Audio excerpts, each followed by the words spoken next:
오늘 말씀 창세기 21장 1절에서 7절까지 말씀입니다. 함께 읽겠습니다. 여호와께서 말씀하신 대로 사라를 돌보셨고 여호와께서 말씀하신 대로 사라에게 행하셨으므로 사라가 임신하고 하나님의 말씀하신 시기가 되어 노년의 아브라함에게 아들을 낳으니 아브라함이 그에게 태어난 아들 곧 사라가 자기에게 단 아들을 이름하여 이삭이라 하였고 그 아들 이삭이 낳은 지 8일 만에 그가 하나님이 명령하신 대로 할례를 행하였더라. 아브라함이 그의 아들 이삭이 그에게 태어날 때에 100세라. 사라가 이르되 하나님이 나를 웃게 하시니 듣는 자가 다 나와 함께 웃으리로다.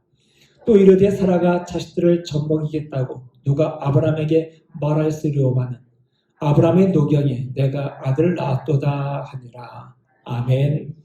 예, 자리에 앉으시고요. 우리 조촐하게 모였습니다. 여러분 돌아보시고 옆에 보시면서 함께 이렇게 인사할까요? 올해는 활짝 웃읍시다. 한번 인사하시기 바랍니다. 올해는 활짝 웃기를 바라는 마음 가지고 오늘 첫 번째 주일 설교 제목을 함께 웃자라고 이렇게 제목을 달았습니다. 1990년대 우리는 아마 우리 생애의 최악의 경우였을 것입니다. 우리 생애의 최악의 경우 IMF를 만났습니다. 얼마나 힘들었던지. 그때는 참 많이 걱정했어요. 이러다가 나라가 망하는 건 아닐까 무진장 걱정을 했었습니다. 여기저기서 곡소리가 들리고 뉴스마다 암울한 소식들이 들려오고 무너져 내리고 건물이 비어있고 자영업자들이 문 닫게 되고 이런 일이 많았습니다. 이렇게 힘들고 우울한 시간 보낼 때 인터넷 한 구석에서 우리가 이렇게 마냥 그렇게 그냥 울기만 하고 슬퍼하며 낙담만 하지 말고 한번 웃어보자라는 마음 가지고 유머가 등장합니다. 그때 새로운 신조들도 많이 등장했습니다. 그때 등장한 단어가 이태백입니다. 이태백. 이태백에 대한 자료를 좀 조사하려고 인터넷을 열었더니 이 백과사는 이렇게 등재가 되어 있어요. IMF 이후 구조조정과 지속되는 불안으로 인한 취업 대란과 고용 불안정을 풍자한 신조어로 20대 태반이 백수라는 뜻. 맨날 이게 올라와 있어요. 이태백은 원래 중국의 두부와 함께 유명한 고전 시인입니다. 우리가 그 시는 몰라도 그 이름은 많이 들었을 것입니다. 근데 이렇게 유명한 시인, 이 시인의 이름을 빌려다가 이태백이라는 말을 20대 태반이 백수를 이렇게 표현한 거죠. 그건 20대 태반이 백수다라고 말하는 것보다는 이태백이란 말로 조금은 순화시키고 조금은 미화시키고 그러면서 한 번은 웃어보자는 겁니다. 슬플 때, 우울할 때, 힘들 때일수록 좀 더 웃어보자는 의미인 거죠. 그래서 어려울 때일수록 코미디 프로그램이 인기를 지속되기도 하는 것이죠. 그렇게 이제 10여 년의 세월이 흐르면서 백수가 점점 늘어나자 백수에 대한 신조어도 다양해지기 시작했습니다. 화백, 원래는 화가를 뜻하는 말이 화백이었는데 백수긴 하지만 화려한 백수라는 뜻을 가진 화백입니다. 여행도 다니고 골프도 다니고 이런 고급스러운 일을 하고 있는 그렇게 놀고 있는 이 백수를 화려한 백수로 해서 화백이라 불렀고 반백은 반만 백수, 반이 하얀 머리가 아니라 반만 백수. 이 골프나 여행 중에서 두 개는 다 못하지만 한쪽마저 하면 그래도 괜찮은 이 반백이 있고요. 그 다음 불백이 있습니다. 불백은 집에 누워있다가 누가 불러주면 밥같이 먹어주는 불쌍한 백수. 그러니까 누가 불러줘야만 되는 이 불쌍한 백수가 있어요. 가백, 가정에 충실한 백수. 그 중에 또 마포불백이 있더라고요. 부산의 조박낙지가 유명하다면요. 서울은 마포불백이 유명합니다. 마포에 있는 불고기 백반집. 저도 못 가봤습니다만. 그런데 이 마포불백은 마누라도 포기한 불쌍한 백수라는 뜻을 가지고 있어요. 마누라도 포기한 불쌍한 백수. 참 많이 불쌍한데 이렇게 불쌍한 백수를 우리가 마포불백이라 부르면서 그냥 숨 짓는 거예요. 여러분 우스워서 웃을래야 웃는 게 아니라 웃음이 나와서 웃는 게 아니라 이렇게라도 웃어보자고 억지 웃음 짓는 경향이 없잖아 있었던 것입니다. 그렇게 해야만 이러다 견딜 수 있을 것 같으니까 말입니다. 실제 웃는 게 아닌 거죠. 억지라도 웃어보자는 겁니다. 오늘 성경 말씀 보니까 이런 억지 웃음이 아닌 실제 웃음이 나와요. 하나님께 약속을 받고도 25년 동안 자녀가 없었던 아브라함과 사라의 가정에 드디어 아들을 낳게 된 것입니다. 아들을 낳자 사라가 활짝 웃었습니다. 얼마나 기다렸던 아들이었습니까? 얼마나 오매물면 간절히 기다렸습니까? 그런데 간절한 기다림이 마침내 성취되자 사라가 활짝 웃게 된 거예요. 박장대소하게 된 것입니다. 억지로 만든 웃음이 아닙니다. 그냥 웃어보자고 너토로 숨지는 게 아닙니다. 그냥 웃음이 나올 수밖에 없는 실제적 상황이 된 것입니다. 아들 품에 안는 사라가 이렇게 고백하죠. 6절 보니까 사라가 이르되 하나님이 나를 웃게 하시니 하나님 나를 웃게 하시니 듣는 자가 다 나와 함께 웃으리로다. 하나님께서 웃게 하셨어요. 나는 웃고 싶어도 웃지 못했는데 하나님께서 웃음 주셨다는 것입니다. 그런데 중요한 것은 여기서 사라와 함께한 자가 같이 웃겠다는 것입니다. 함께한 자가 다 같이 웃을 것이다. 저 이 말씀을 보면서 지금 요즘 세상에 이게 바로 필요하겠구나. 여러분 요즘 세상 얼마나 각박합니까? 나 하나 살기도 버거운 세상이기 때문에 다 자기 먹고 살기가 바쁘고 네가 죽어야 내가 사는 세상이라 상대방이 죽기를 상대방이 안 되기를 은근히 기다리고 어떤 사람은 노골적으로 상대방을 세방하고 이런 세상입니다. 이런 세상에서 함께 웃는 게 얼마나 필요한지요. 전 사연 발표하고 난 뒤에 참 수많은 걸 겪었어요. 원래 계획에는 2주, 두 달 전에 먼저 발표하고 2달 준비하면서 같이 말씀 나누고 이렇게 정리하려고 했는데 그냥 갑작스럽게 설교조차 그만두게 됐습니다. 참 여러 가지를 많이 겪었습니다. 최악도 겪었고 최선도 겪었어요. 그러면서 여러 기도한 도중에 건강한 교회, 작지만 강한 교회를 세워야 되겠다는 마음이 생겼습니다. 근데 사실 교회를 새로 시작한다는 게 여러분 쉽지 않잖아요. 엄두도 안 나잖아요. 저같이 빈손으로 뭘 시작하겠습니까만. 근데 마음속에 점점 이 마음이 강해지는 거예요. 하나님 제가 뭐가 있다 아무것도 없는데 아무것도 가진 게 없는데 뭘 할까요? 내 집조차 없는 사람인데 뭘 할까요? 근데 언제는 가지고 시작했나 같은 마음 들더라고요. 용기가 생기기 시작했습니다. 그래서 시작을 하는데 막판에 생각지 않게 이 교회 예배당을 이렇게 준비가 된 거고 이 의자도 제가 준비한 거 아닙니다. 의자 살려고 다 인터넷 뒤지고서 이제 주문해야겠다 싶어서 주문하려고 하는 찰나에 나와보니까 이게 쌓여있는 거예요. 뒤에. 목사님께 전화했어요. 목사님 이게 뭡니까 했더니 중고 의자 나온 게 있어 싸게 잡았습니다. 놀랍도록 은혜가 베풀어졌습니다. 이 교회 매입한 교회가 여기서 공간 쓰면 얼마나 좋겠어요. 청소년 부충고등부 여기서 하면 얼마나 기분 좋겠습니까만 자기네들 불편 감사하고 우리에게 먼저 준 겁니다. 자기들은 불편하도록 모일 수 있는 공간이 있대요. 그러니까 필요한 우리 더 다급한 목사 먼저 쓰라는 겁니다. 삭막한 세상, 자기만 살겠다고 발버둥 치는 세상, 교회도 마찬가지입니다. 옆에 교회 잘 있는 거 잘 못 봐요. 이런 세상인데 이런 세상에 하나님의 마음을 가지고 우리 함께 웃자고 이렇게 선뜻 자기의 불편을 감수하면서 내어놓은 교회가 있더라는 것입니다. 저는 이걸 생각하면서 내가 받은 바 은혜 이 함께 웃었으면 좋겠다. 내가 이로 말미암아 웃게 됐습니다. 내만 웃는 게 아니라 나로 말미암아 나와 함께하는 자들 함께 웃기를 바랍니다. 올 한 해는 2021년도는 박장대소하는 그런 한 해. 이 박장대소하는 교회 그리고 이 사랑이 여기서만 머무는 게 아니라 흘러넘침으로 말미암아 베푸는 교회. 내 것만 자꾸 감싸고 우리만 쌓으려고 하는 게 아니라 우리가 받은 바 은혜처럼 흘려보내는 교회. 이런 교회가 되기를 간절히 바랍니다. 나의 기쁨이 곧 너의 기쁨이 되는 교회. 그 기쁨을 흘려보내는 교회가 되기를 간절히 바랍니다. 이제 새해가 밝았습니다. 여러분 새해는 마음껏 웃는 해가 되기를 바랍니다. 웃더라도 함께 웃는 한 해.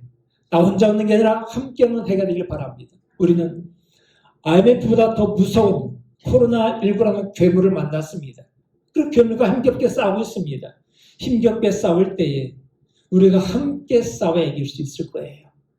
이 코로나는 하나님께 우리 인간에게 주신 아름다운 덕목들을 좀 많이 잃어버렸는데 함께도 잃어버렸고 오직 나만이라는 이기적 이기심에 빠져있고 하나님 떠나버리고 돈이 중심된 이런 사회 속에서 다시 한번 우리가 하나님 주신 아름다운 것들을 되찾는 기회가 되길 바랍니다. 함께 하길 바랍니다. 이런 세상에서 우리가 기쁨도 함께 누리고 기쁨도 나눌 수 있는 교회가 되길 간절히 축원합니다. 그렇다면 우리가 함께 웃으려면 어떻게 하면 될까요? 함께 웃기 위해서는 첫 번째 하나님을 신뢰하시기 바랍니다.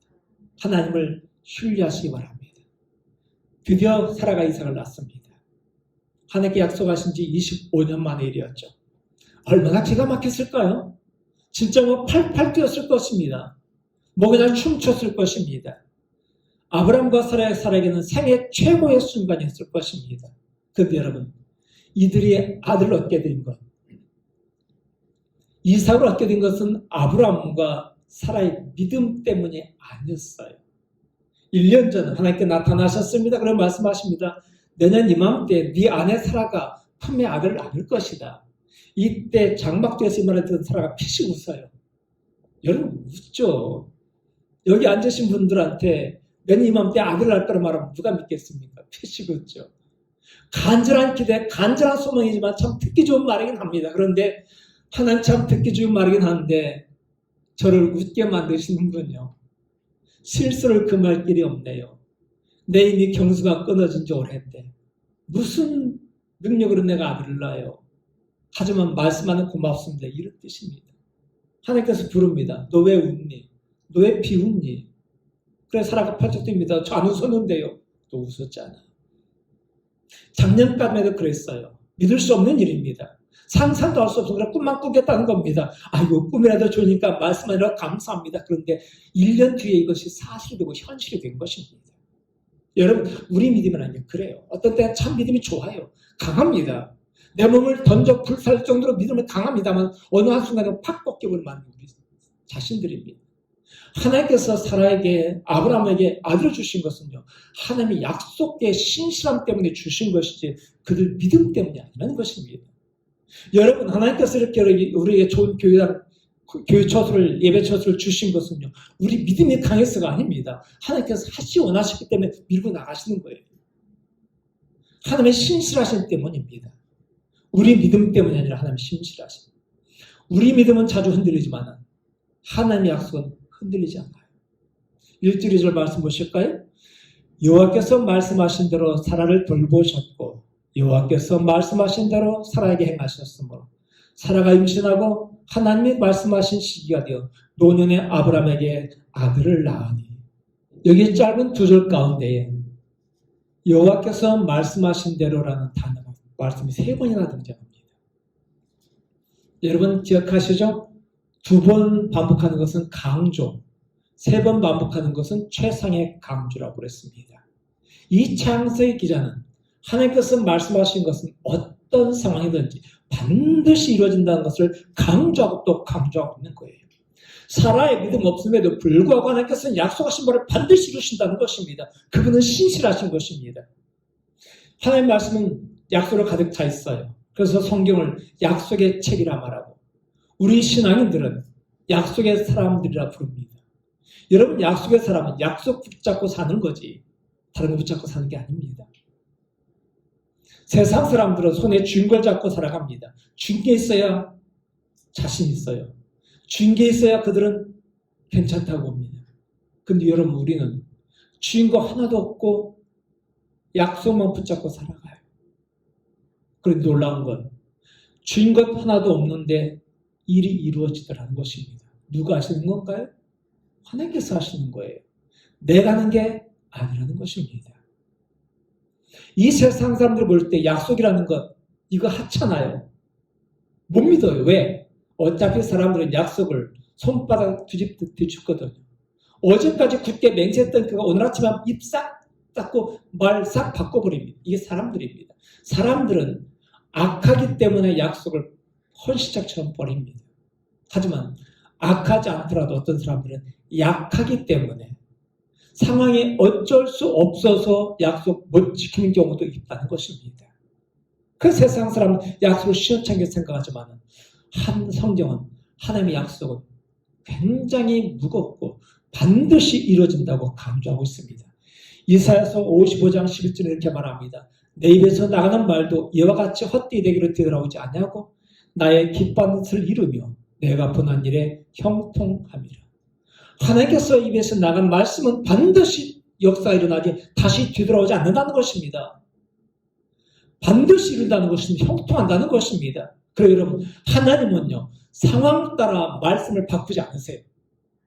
하나님은 상황 따라 말씀을 바꾸는 게 아니라 도리어 하나님의 말씀의 상황을 바꿔버립니다.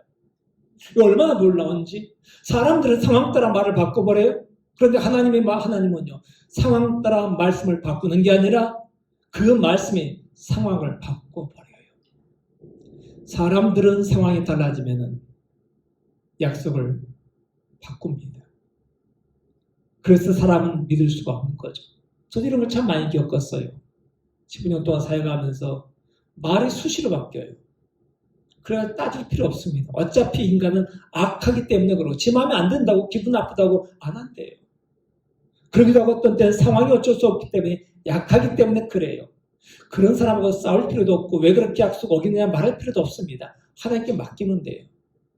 내가 믿는 것은 하나님이지 사람이 아니었습니다. 하나님만 붙들고 나가는 것입니다. 그분은 신실하신 분이기 때문에 그렇습니다. 우리가 믿는 건 그 사람이 아니라 그 사람들을 움직이는 하나님입니다. 우리가 이 말씀 붙잡고 이 말씀 신뢰하면 하나님께서 상황을 바꿔 나가세요. 참 기가 막힌 일이었습니다. 뭐 가진 것 하나 없는 상황인데 모임 공간은 필요하겠다 싶어 이것저것 불러봤습니다. 작은 데서부터 시작해서 좀 넉넉한 데까지 요 정도까지는 다 봤습니다. 그 이상 못 보겠더라고요. 왜? 감당도 못하겠고요. 그리고 뭐 여기서부터 시작해서 저 다리 건너까지 여러 군데 다 훑어봤습니다. 이렇게 보는데 뭐 막상 되는 건 없더라고요. 그런데 갑자기 이 얘기가 나오는 거예요. 우리 연합회 목사님들이 목사님, 이 목사님이 건물 새로 매입했다던데 그거 목사님 썼으면 좋겠다 그런 말 하는 것 같던데 한번 알아보라고. 선뜻 말은 못하겠더라고요. 그러다가 이제 연말에 대해서 재정 감사를 해야 되기 때문에 재정 장로님들하고 같이 만났습니다. 그 연합회 장로님들. 근데 그때 또 그러세요. 그 목사님한테 주면 좋겠다 그러던데요. 당장 전화했더니 이거 하겠대요. 그런데 이게 쉽게 또 안 되더라고요. 목사님이 그 건물 매입하는데도 기적 가운데 했더라고요. 하나님이 진짜 간섭하심이 있었고. 근데 이게 잔금 날짜가 12월 23일입니다. 그때까지 애타게 기다려야 됩니다. 그리고 목사님은 마음 결정 다 했지만은 그래도 교회 장로님들하고 당일을 거쳐야 되기 때문에 또 마음처럼 기다렸습니다. 그런데 마지막 주일날이었나요? 그때 회의 끝나자마자 전화가 왔더라. 그 자리에서 목사님 기쁜 소식이라 당장 알려드려야 할 것 같다고 우리 장로님들이 빨리 전화를 해서 전화합니다. 목사님 그냥 쓰세요. 참 기가 막혔어요. 말씀을 붙잡고 의지하며 나가니까 그 말씀이 상황을 바꿔버려요. 기가 막힌 상황을 말입니다. 여러분, 우리나라의 상황이나 우리 상황은 지금 암담합니다. 올해 보장된 게 아무것도 없어요. 이런 때 우리가 좀 뼈저리게 깨달아야 될 것은 그다음 우리는 너무나 그동안 상황을 믿고 따라갔습니다. 조건 많이 보고 갔습니다. 교회도 큰 교회, 재정도 넉넉한 교회, 교회도 그냥 힘없는 사람보다는 힘 있는 사람, 여기에 중점 두면서 끌고 갔습니다. 그래야만 일이 되는 거니까요. 하나님이 없었습니다. 이런 때 우리가 아무리 몸부림치고 발버둥쳐도 안 되는 때 가장 중요한 건 하나님께로 나가는 것, 하나님을 신뢰하는 것, 이 자리로 돌아가야 돼요. 우리 신앙은 하나님을 붙잡는 거지 사람이나 돈을 붙잡는 게 아닌데 그러다 우리 너무나 우리 크리스찬들이 하나님 신앙을 버린 채 내 손에 쥔 것, 눈에 보이는 것, 물질에 너무나 그동안 빠져있더라는 것입니다. 이제 뼈저리게 느끼면서 내가 쌓는 모든 것들이 잿더미되는 것을 보면서 우리는 다시 하나님께로 돌아가야 돼요. 하나님만 신뢰하는 그 자리로 돌아가야 됩니다. 이제 우리에게 보장된 건 아무것도 없습니다. 하지만 우리가 하나님만 붙잡고 나간다면 우리 상황은 달라져요. 저는 아무리 개척기를 시작해도 성도들에게 짐질 생각 하나도 없습니다. 정말 함께 기쁘게 함께 웃고 함께 복을 나누면서 작든 큰 상관없이 진짜 믿음 따라 살고 싶어요. 짐지우지 않고 이렇게 하고 싶습니다. 이제 보장된 거 하나도 없는 2021년 해가 밝았습니다. 2021년은 상황 보지 말고 하나님만 바라보면 하나님을 신뢰하는 해로 되기를 간절히 축원합니다. 하나님만 믿고 나가세요. 두 번째 우리가 함께 웃으려면 첫째 하나님을 신뢰하고 두 번째는 하나님께 순종하시기 바랍니다. 하나님께 순종해야 됩니다. 아브라함이 태어날 때, 참 이삭이 태어날 때 하나님께서 아브라함에게 두 가지를 명령하십니다. 자, 3절 4절 보니까 아브라함이 그에게 태어난 아들 곧 사라가 자기에게 낳은 아들을 이름하여 이삭이라 하였고 그 아들 이삭이 낳은 지 8일 만에 그가 하나님의 명령하신 대로 할례를 행하였더라. 먼저 이름 짓는 것부터 하나님께 순종합니다. 이 히브리 사람들은 이름 지을 때 그냥 짓지 않아요. 다 뜻을 담아서 짓고 상황 따라 짓습니다. 그 아이에게 이름에 자기 마음을 담아서 이름을 짓습니다. 제 어릴 때 시골의 아랫집에 이딸부잣집인데 셋째 딸 이름이 서은입니다. 서은. 딸 둘을 낳고 연거푸 난 다음에 세 번째 아들을 간절히 기다렸는데 기다린 아들 안 나고 또 딸이 나니까 너무 서운한 거예요. 그래서 이름조차 서은이라 졌습니다. 참 부모도 서운했겠지만 딸도 참 서운했을 거라 생각되어집니다. 사람들 그래요. 아들 이름 지을 때, 자식 이름 지을 때 자기 마음을 담아 짓는데 하나님께서 아브라함에게 야 이삭이라 져라. 창세기 17장 19절에 하나님께서 그 아들 이름을 이삭이라 하라고 하자 그 말에 그대로 순종하고 이삭이라 이름을 짓습니다. 그리고 두 번째는 할례를 행합니다. 할례는 이스라엘 백성들 어린 남자아이는 난 지 8일 만에 반드시 할례 받도록 명령된 것입니다. 오늘 성경 말합니다. 하나님이 명령하신 대로 하나님의 말씀하신 대로 그대로 순종했더라. 여러분 우리가 활짝 웃는 삶을 위해서는요 순종해야 돼요. 순종하면 웃게 됩니다. 순종할 때 웃는 역사 일어납니다. 우리에게 중요한 건 얼마나 많이 가졌느냐가 아니에요. 얼마나 순종하느냐입니다. 이 목사 만나서 얘기하면서 참 많은 걸 깨달았어요. 기도 조금 합니다. 까무잡잡하고 말입니다. 그런데 무진장 큰일을 해나가요. 손에 지금 아무것도 없어요. 진손인데 엄청난 일을 해나갑니다. 순종이에요. 순종할 때 이런 역사 일어나고 순종하니까 웃게 된 역사 일어나고 순종하니까 하나님 뜻이 이루어진다는 것입니다. 이런 중요한 건 우리가 얼마나 많은 걸 가졌느냐가 아니라 얼마나 말씀대로 사느냐입니다. 신앙인의 자랑은 이거예요. 말씀대로 사는 게 자랑이지 가진 게 아니에요. 내가 줄 성수했더니 이렇게 하니까 복을 주시고 사업이 잘 된다. 이게 아닙니다. 내가 주님과 함께 또각 걸어가는 게 이 시간 우리 자랑거리가 돼요. 그러기에 하나님의 사람에게 있어서 축복이란 하나님의 뜻을 이루는 겁니다. 하나님의 뜻이 이루어지는 게 바로 복인 것입니다. 이 세상 사람들은 자기 소원 이루기 위해서 살아가잖아요. 이 이삭과 함께 먼저 난 자가 이스마엘입니다. 이스마엘은 여종의 아들입니다. 이스마엘은 세상 사람, 세속적 인간의 대표적 상징적 인물입니다. 그는 자기 소원대로 살았던 사람입니다. 자기의 소원을 이루기 위해서 애굽 여인과 결혼해요. 이방 여인과 결혼합니다. 자기 소원을 이루기 위해서 들나귀처럼 정말 이 들판을 뛰어다니고 날아다닙니다. 그는 용서했습니다. 진 적 없어요. 싸움에서 늘 이기는 자입니다. 많은 걸 가졌고 많은 걸 누렸고 자기 마음대로 모든 걸 이루었습니다. 하지만 성경 말합니다. 이스마엘은 이스마엘일 뿐 절대 약속의 자녀가 될 수는 없다. 하나님도 이스마엘에게 한 민족을 이루겠다고 말씀하시지만 그래서 큰 민족을 이뤘지만 많이 가졌지만 그는 약속의 자리에 들어올 수는 없는 겁니다. 여러분 그러나 이삭은 달라요. 이삭은 이스마엘 같이 못했습니다. 성정이 약해서 그런지 사람이 물러 터져요. 블레셋 땅에 가서 거하면서 우물을 팠는데 우물물이 나옵니다. 그러다 블레셋 사람들이 빼앗습니다. 뺏기면 또 다른 데로 가요. 또 뺏기고 또 뺏고 한두 번 뺏긴 게 아니라 뺏기기만 해요. 여러분 같으면 그런 사람 좋아하겠습니까? 그런데 놀랍게도 훗날 블레셋 왕이 이삭 앞에 와서 무릎 꿇고 우리 평화조약 맺자라고 말합니다.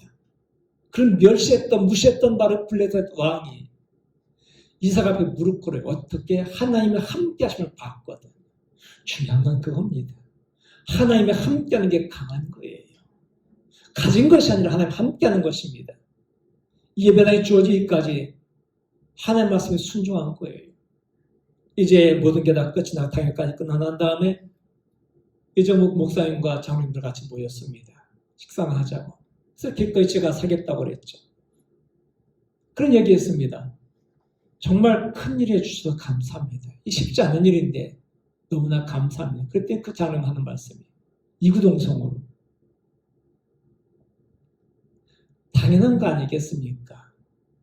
이게 우리 게 아니라 하나님 것이니 하나님께서 기뻐하는 뜻을 위해서 드려야죠. 여러분, 그 교회가 이거 있음으로 말면 얼마나 편하겠습니까?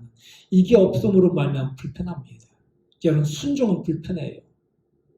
그런데 불편한 그 뒤에는 놀라운 축복이 있어요. 하나님께 순종할 때 일이 이루어지는 것입니다. 이스마엘은 자기 힘을 휘두르며 다녔지만 이삭은 절대 그렇게 하지 않았습니다. 우리가 갈 수 있는 길은 하나님의 뜻을 이루기 위해서 내 뜻을 포기하는 것입니다. 그렇게 그 길 가는 거예요. 제가 바로 이런 은혜를 받았기 때문에 저 또한 그 길 걸어갈 것입니다. 나 혼자 웃는 게 아니라 나로 말하면 또 누군가가 웃게 되기를 바랍니다. 그렇게 해서 순종해야 됩니다.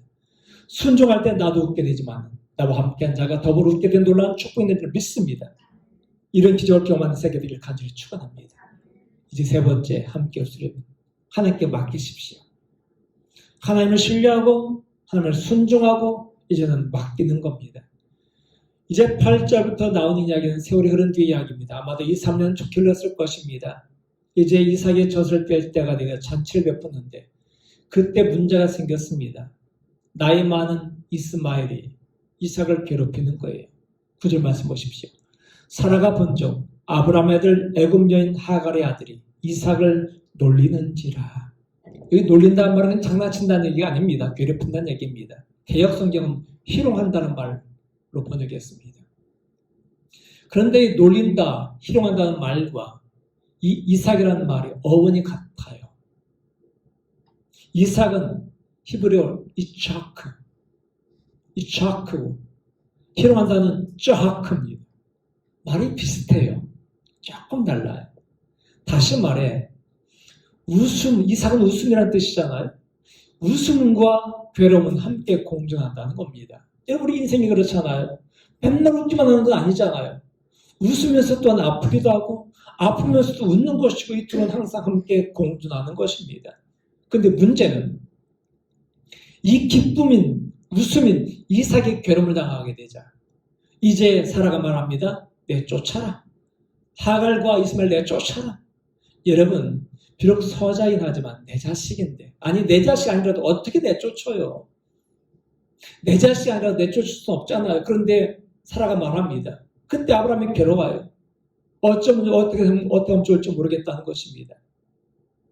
근데 놀라운 건요. 하나님의 말씀은 단순합니다. 그 말대로 쫓아내라. 그렇게 되면 그 아이는 어떻게 살아갈까? 많은 걱정이 될 것입니다. 근데 하나님께서 말씀하시죠. 자, 13절 말씀 보십시오. 그러나 여종의 아들도 내 신이 내가 그로 한 민족을 이루게 하리라. 걱정 말하는 겁니다.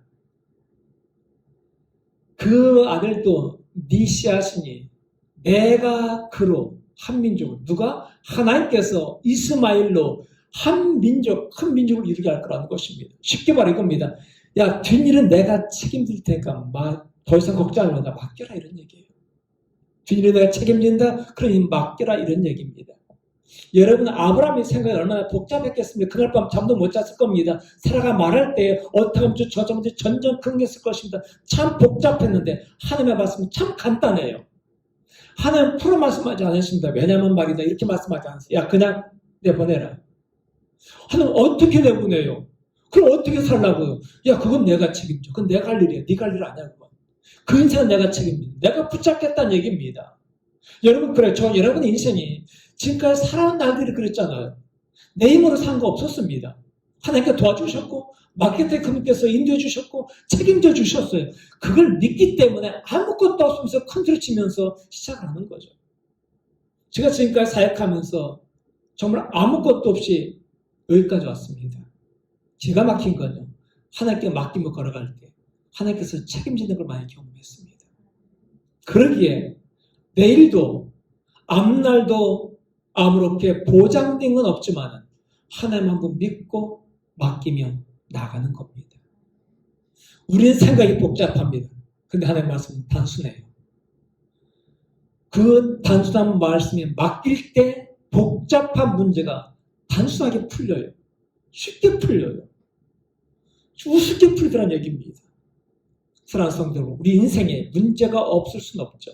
그 문제 때문에 고민하고 갈등하는 게 우리 인생입니다. 이삭이라는 웃음도 있지만 희롱이라는 고통도 있기 마련입니다. 하지만 걱정 마시기 바랍니다. 우리로 웃게 하신 하나님께서 반드시 일어나가실 것입니다. 저는 이 기도를 시작하면서 또 하나의 아픈 소식을 듣게 됩니다. 구체적으로 말씀드리면 어렵겠지만 지금 마음속에 그 말 듣는 순간 내가 그 짐을 내가 져야 되겠구나. 내가 할 수 있는 만큼 내 짐을 져야 되겠구나. 이런 생각이 들었습니다. 내가 도울 수 있는 힘이 있는 게 절대 아닙니다. 아무것도 없어요. 하지만 하나님께서 내 마음속에 부담을 주신다면 하나님께서 하시지 않겠는가. 중요한 우리가 순종하고 맡기는 것이지 그럼 하나님께서 하시는 것이지 그러기에 그렇게 하기를 결심합니다. 이제 내가 웃게 됐으니 나를 마음은 누군가도 웃어야 되지 않겠습니까?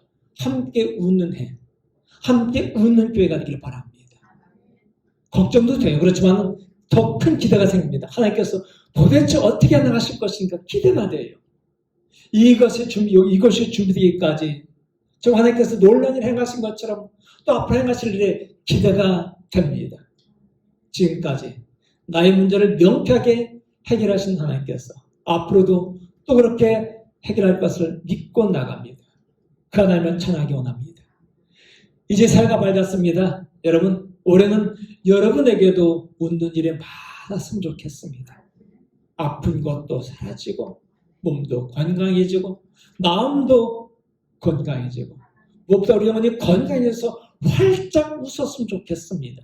그냥 마지못해 오는 게 아니라 사라처럼 아들을 품에 안고 웃음, 기쁨을 품에 안는 축복의 시간 되기를 간절히 바랍니다. 그리고 그 웃음이 나 혼자만의 웃음이 아니라 함께 웃는 역사이기를 간절히 바랍니다. 그러기 위해서 하나님을 신뢰하고 그 말씀에 순종하고 그 삶에 맡기십시오. 그렇게 해서 우리 함께 웃는 새해가 되기를 간절히 축원합니다.